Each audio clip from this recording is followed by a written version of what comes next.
Hi everyone, this is Liz from the Beverly Public Library. Welcome to another episode of STEAM Scribbles, where we explore different science, technology, engineering, and math concepts together using just pencils and paper.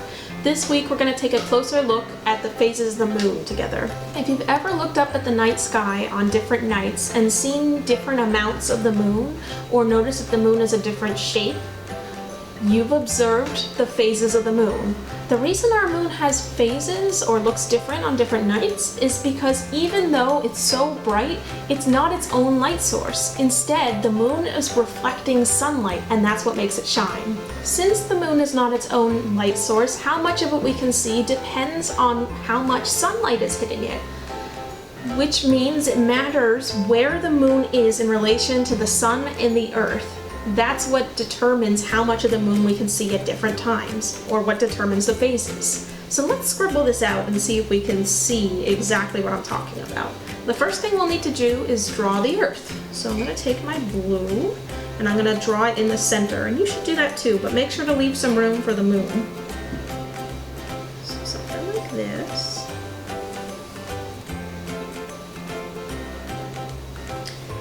And we can just draw some green squigglies to represent the land. Doesn't have to look perfectly like the continents, but you can try if you want.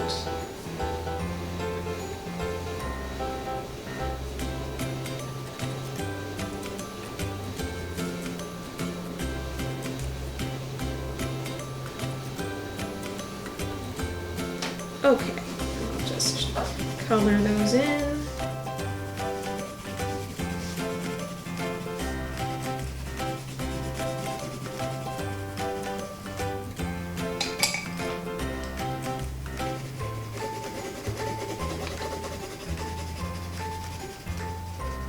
Okay.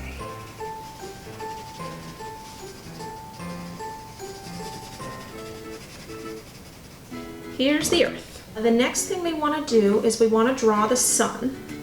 So I'm going to draw the sun over here, off to one side. It's important you draw it off to one side so that we can show more clearly the phases of the moon. So there's the sun. And of course it's not actually that close to the Earth, but we're not drawing to scale.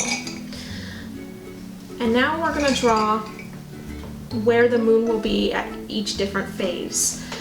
So there's 8 phases of the moon, so we're going to draw 8 circles exactly where the moon would be for those phases, and then we're going to fill in what the moon would look like from Earth during those phases when the moon is in those positions. So I'll show you where those should go on your scribble. Ready? The first one should go directly between the Earth and the sun. And then we should have one up here. So if we're going upwards, it should just be at an angle. And there should be one directly above our Earth. So now you have 3. There should be one over here in this. Pretend there's like a corner over here. And now there should be one directly across from the one that we first drew. And now, right now we have 5. So here's another one on this bottom corner. One directly below our Earth drawing, and here's our last one. Okay, so that's where our moon will be. And the reason we drew our Earth in the center and our moons around like this is because the moon orbits or travels around the Earth. With the Earth at the center, we can easily track where our moon is going because the moon always makes a round trip. It takes it a full month to go all the way around. So it'll start over here and then it'll work this way all the way around, the order we drew it in. So now that we have all of our moons drawn on there on our Earth and our sun, we're ready to fill in those moon phases. Okay, so let's begin our scribble. What I'm going to do is I'm going to take a black, or you can take a gray, and we're going to lightly shade in the amount of the moon we'd see as gray, and we're going to completely blacken out the parts we would not see. Okay, so let's start with this first one. This one is called a new moon. And the reason it's called that is because that's the beginning of our cycle of the moon phase. That's just what we call it. And that's when the moon is directly between the sun and the earth. When the moon is here, the sunlight is hitting the side of the moon that's facing away from the earth. So if we drew a line down the middle, this is the side of the earth we would see, and this is the side of the earth that's facing the sun. So all of the sunlight's hitting here, which means that the side of the moon facing the earth is completely dark. So the whole thing from the earth's perspective would be totally black. That's when there's no moon in the sky. Of course, if we were over here, we would see the moon, but we're looking at it from Earth. Now, as the moon travels this way, more of the side of the moon that faces us is going to be able to be hit with the sunlight and shine for us. So we'll be able to see just a sliver of our moon. So that would look like just a sliver.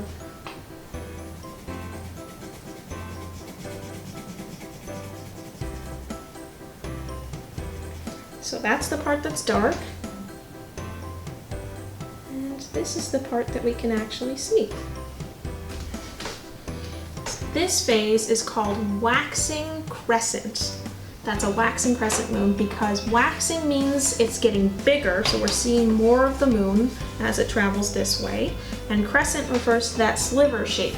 That's a crescent shape. Now, as it comes over here, the moon has traveled a quarter of the way around the Earth, so this is called the first quarter moon. And by now, we should be able to see one half of the side. One half of the side of the moon that is facing the Earth. So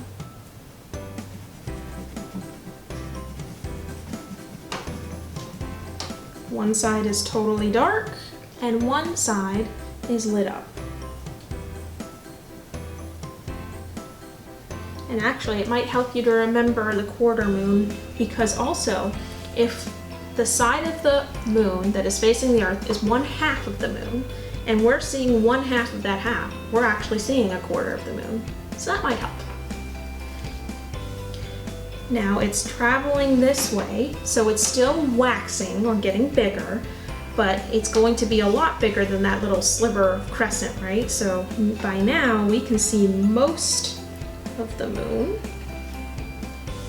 So this little sliver over here is the section that's dark, and this is the part of the moon we can see. So it's almost a full circle. And that's called a waxing gibbous moon.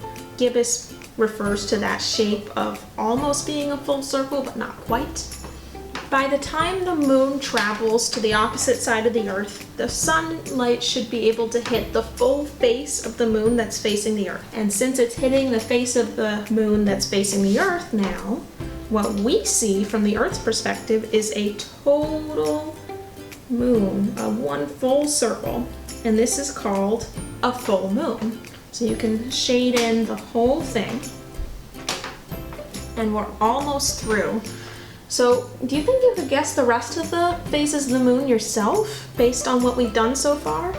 So remember that as the moon travels back towards the sun, we're going to see less and less of it. If you think you can do it, go ahead and give the video a pause and scribble in what you think the phases of the moon this way should look like. If you're not so sure, that's okay. You can watch me do it, and then we'll come back and explain why the moon looks each way as it progresses back towards the sun. So let's take a moment and scribble it in.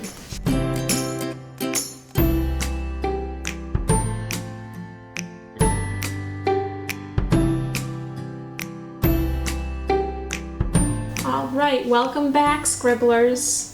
What did you end up guessing for your phases of the moon?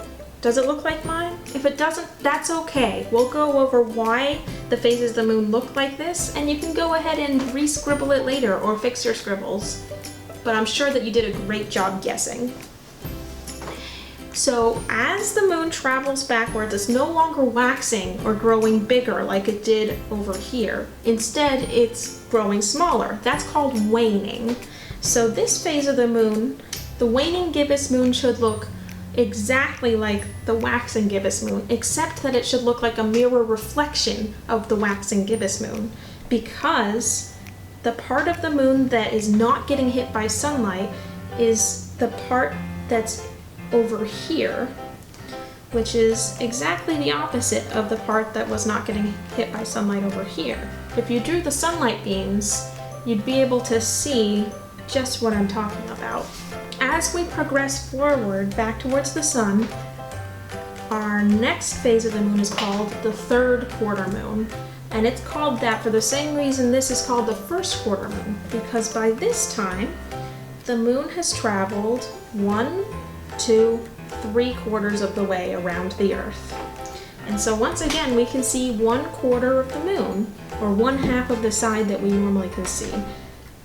So that should be the same as the first quarter moon, because the part that's getting hit by sunlight is the same side that was getting hit before.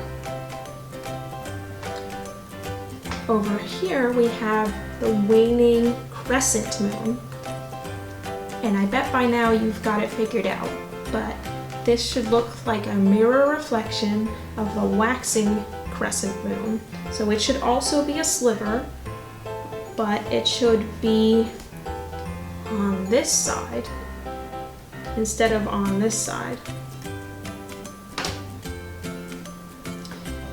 And then once it's gone to waning gibbous, it travels back and becomes a new moon again, and that's the end of the month. So those are all the phases of the moon.